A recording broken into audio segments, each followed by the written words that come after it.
In his first State of the Union address, President Joe Biden continued to push pro-abortion policies as he vowed to protect access to abortion. Advancing liberty and justice also requires protecting the rights of women.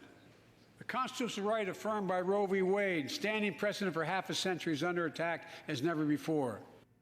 The president, a Catholic, stated that Roe v. Wade is under attack. His disturbing remarks and reaffirmation of Roe came just one day after the so-called Women's Health Protection Act failed to pass in the Senate. Pro-life groups are more fittingly calling it the Abortion on Demand Until Birth Act. We spoke to pro-life lawmakers on Capitol Hill. This is what they had to say. Where everything he does is very, very progressive, and everything has worked out very, very badly. Obviously, he's come down very hard on the side of not pro-life, rather pro-abortion. He's nominated an abortion activist to the Supreme Court. President Joe Biden nominated pro-abortion Judge Ketanji Brown Jackson to the U.S. Supreme Court late last month.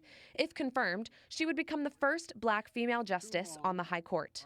Even though he was a devout Catholic at one time and knew that it was an abomination to think you could kill a child in its mother's womb, now he's fine with that because that's politically correct, what the people on his side of the aisle want him to do. President Biden has in the past voted for pro-life legislation, but as vice president and president, the Catholic Democrat has continuously pushed for radical pro-abortion legislation.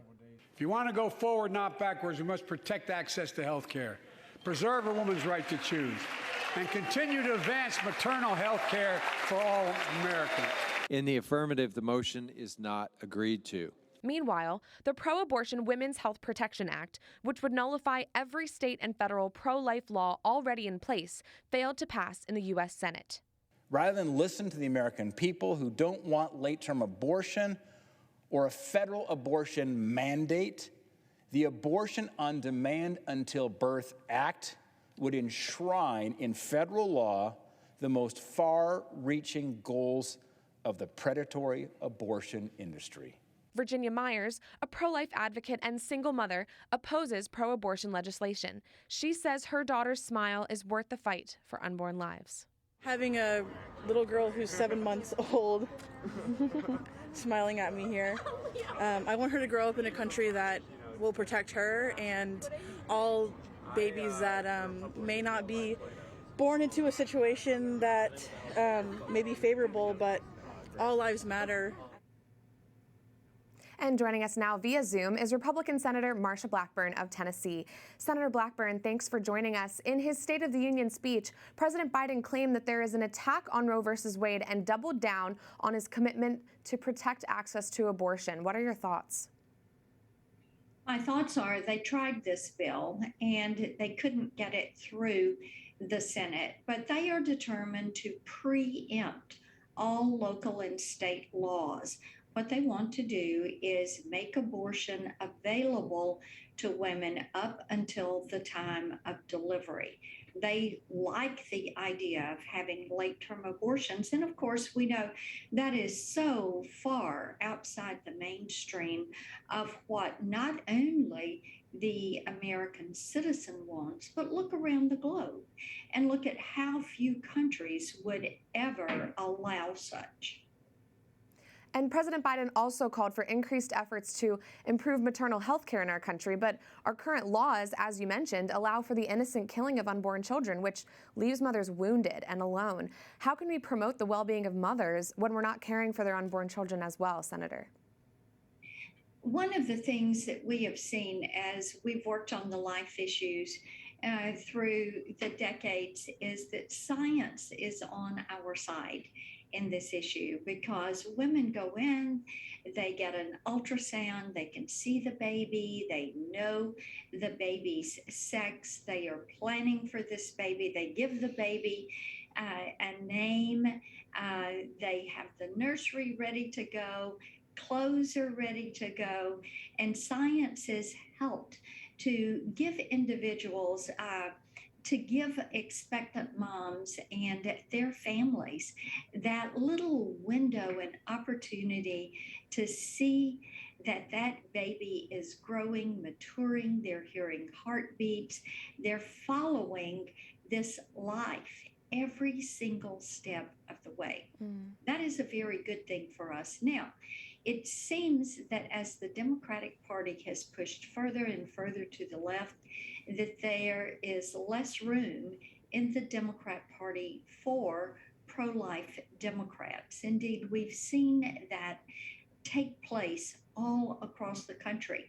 And I think that is very disappointing. I know women who have been Democrats all their life, but they are pro-life and they are choosing to classify themselves as independents politically simply because of this issue. Many of them are Catholic and they are very devout in their faith, and they cannot agree with a party whose principle stands for allowing these children, they're in the mother's womb, for that life to be lost, for that life to be ended. And speaking of moving farther left, President Biden's Supreme Court nominee, Ketanji Brown Jackson, is meeting with senators ahead of her confirmation process right now. In your view, is she qualified to serve on the Supreme Court? As a member of the Senate Judiciary Committee, what I will do is visit with her. I will do that in the coming couple of weeks. She will then come before us at the Senate Judiciary Committee for a hearing. I'm going to spend some time reviewing her rulings, her writings, preparing for my one-on-one meeting for her, then preparing for the hearing. And Senator Marsha Blackburn of Tennessee, thanks so much for joining us and for standing up for life in the Senate. Got it. Take care.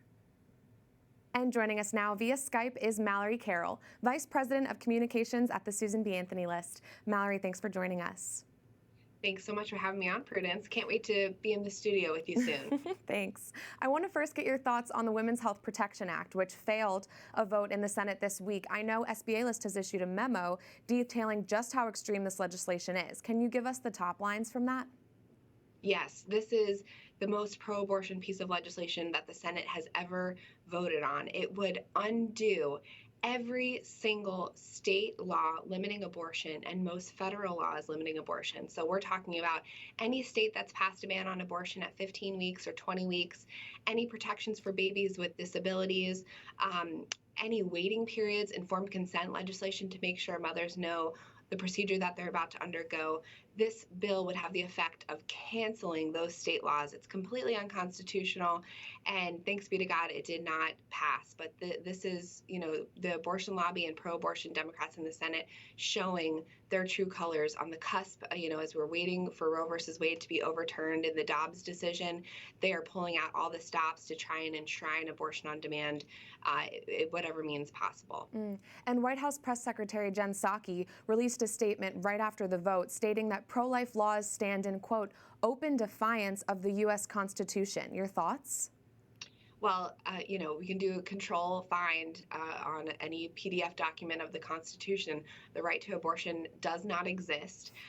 And so there's nothing unconstitutional about it. I would say, though, that the Women's Health Protection Act, that in itself is unconstitutional. It completely violates the concept of separation of powers and the differences that exist between the state and federal government. There is no way that the federal government can tell states who have passed laws by duly elected legislators that they can't have pro-life laws that they've passed that reflect the will of the people, especially when the Constitution is absolutely silent on the issue of abortion. But hopefully the Supreme Court will soon overturn Roe versus Wade, which is probably what the press secretary is referring to there.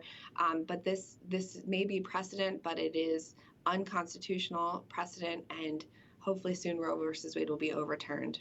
And that's such an important point when we see so many pro-life laws being passed, a record number last year. Let's focus now on the State of the Union speech last night. What's your reaction? Were you surprised that Joe Biden mentioned Roe versus Wade? I wasn't surprised. The abortion lobby about 2 weeks ago sent an open letter to the president asking him for a full-hearted endorsement of the Women's Health Protection Act, and to make abortion rights and abortion access a major portion of his speech. And he failed to do that. But he, of course, still used the opportunity to use the euphemisms of choice of the pro-choice movement to talk about, enshrining abortion on demand. I thought it was interesting. He said he included abortion and maternal health in the same sentence. Abortion is not maternal health. Abortion wounds a mother. But the abortion lobby certainly didn't get what they wanted last night, but they have gotten everything they want, Prudence, from this pro-abortion administration. You take a look at our website, sbalist.org. We've got a rundown of all of the pro-abortion action that this administration has taken, more pro-abortion even than the Obama administration in terms of undoing pro-life executive actions done by the previous president, expanding taxpayer funding of abortion, and supporting radical legislation like this Abortion on Demand Up Until the Moment of Birth Act. Yes, and moving forward, finally, what are SBAlists' priorities when it comes to defending life on Capitol Hill? Sure. Well, we're very thankful that Senator Joe Manchin of West Virginia, voted with his pro-life Republicans on Monday night with the Women's Health Protection Act. We have got to remain vigilant against further efforts to bring this bill up, further efforts to expand taxpayer funding of abortion. So a lot of the things that we've been doing, for the last 9-10 months or so, maintaining a constant vigilance position to slow and stop any pro-abortion priorities from moving forward. There's also, of course, the upcoming Supreme Court confirmation battle. This nominee of President Biden, she's a pro-abortion activist supported by all sides of the abortion lobby. So we'll be following that closely and looking for every opportunity to expose abortion extremism in the House and Senate. Well, thank you for all you do. Mallory Carroll of the Susan B. Anthony List. Great to have you on. Thanks, Prudence.